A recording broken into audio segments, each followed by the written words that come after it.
Lehilahy malagasy iray roa amby telopolo taona no maty avy any nosy Maorisy any mazava ho azy moa izany nila ravinahitra tany amin'ny nosy Maorisy ity lehilahy roa amby telopolo taona izay maty noho ny tsatokantsy izay nahazo azy ity ary ho alefa mody any an-tanindrazana araky ny voalaza hatrany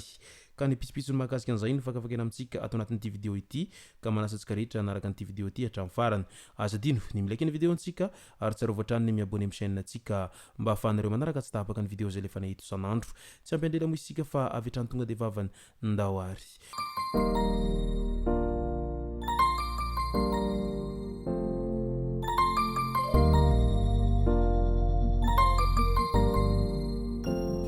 ny tonga tsy miarahaba hono na mantesitra ka dia faly miarahaba isika rehetra mpanaraka tsy tapaka an'ity chaîne ity ny tenako amin'ity androandroany ity arakin'izay efa natsipiko zay dia ny mahakasika ny vaovao mampalahelo avy any amin'ny nosy Maorisy any no tena iompanantsika atao anatin'ity vidéo ity fa milohan'izay dia andao aloha resantsika ireto tsara ho fantatra manaraka ireto adiny pirahavavy no velesiny zokiny tamin'ny tavangana labiera ny kozinany ka naratra mafy rehefa nisotro tenina nisana izy ireo tamin'iny androny afako maliny nitsoka ilaina vandoza rehefa hitany fa voa mafy ilay zandriny voasambotra teo ampasapito ihany izy raha nentina haingana namonjy ny hopitaly ilay zandriny izay naratra ny tarehiny ny sandriny ary ny tanany tazomina natao andrimaso ilay vehivavy navandoza ary natomboka ny famotorana rehefa nisava nitoka izay nosotrony ka nahamamo azy nahatonga azy nanao an'izao fihetsika tsy voahevitra izao ka ny hafatra ninina nitoka izay sotronao dia mba mahaiza mandanjalanja ihany fa tsy nitoka kory no atao ndehibaiko anao zay olondehibe io fa mba mahaiza ihany misotro toka amin'ilay mandanjalanja izay araky ny definition voalaza ao anatin'ny baratrany tsy nitoka kory no ratsy fa ny tsy fahaizana mitondra azy no mahatonga ny tsirairay tsy mahafehtena tahaka an'izao ka lasa manaonao foana ianao veny tsy mahafehtena de nitoka no omenao tsiny eo miresaka jiolahy mpangalatra moto indray jiolahy izay mpangalatra moto iray no maty voatifitry ny mpitandro filaminana tany talatany volonondry tamin'iny androny afako maliny efa voasambotra iranamana no nilaza fa poritra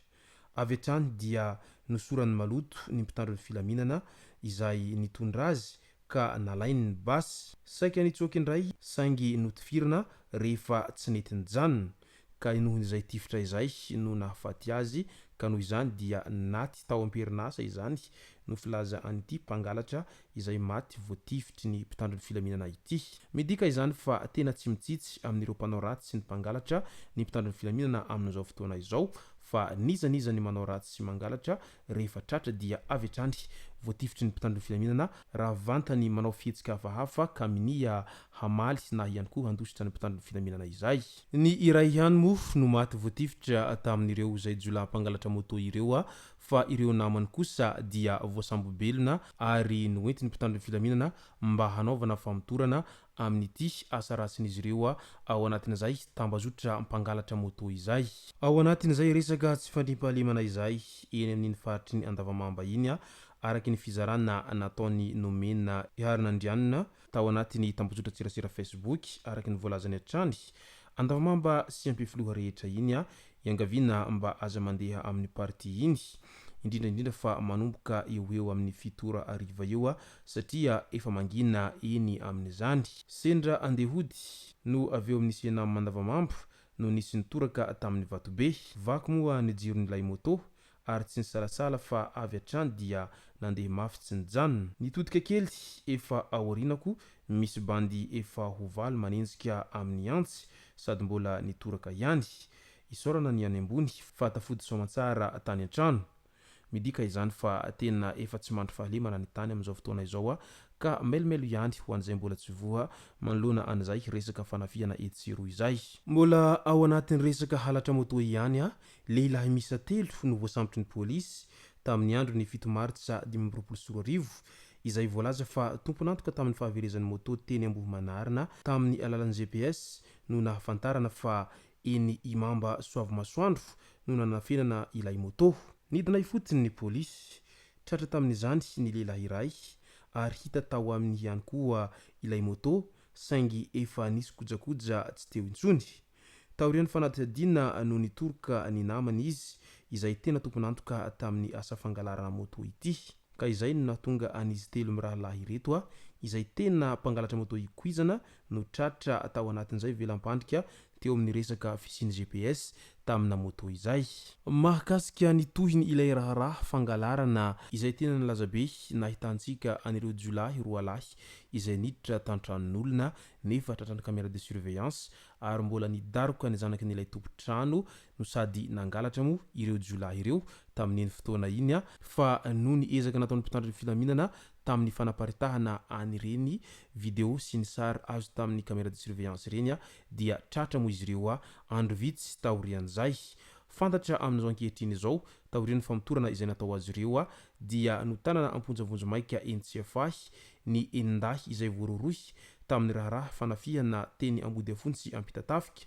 Izy roa lahy mpandray anjara mivantana Cédric Sila no isan'izany ary ireo mpandray sy mpividy halatra ihany koa dia tsy maintsy nitazomina eny NCFA avokoa mandrapahiandriny raharaha-mpitsarana azy ireo. Midika izany fa na ny mpangalatra mivantana na ianareo izay mpandray sy mpividy anireny hentana halatra ireny dia tsy maintsy saziana avokoa rehefa tratra satria matoa mividy entana halatra dia namany mpangalatra ihany.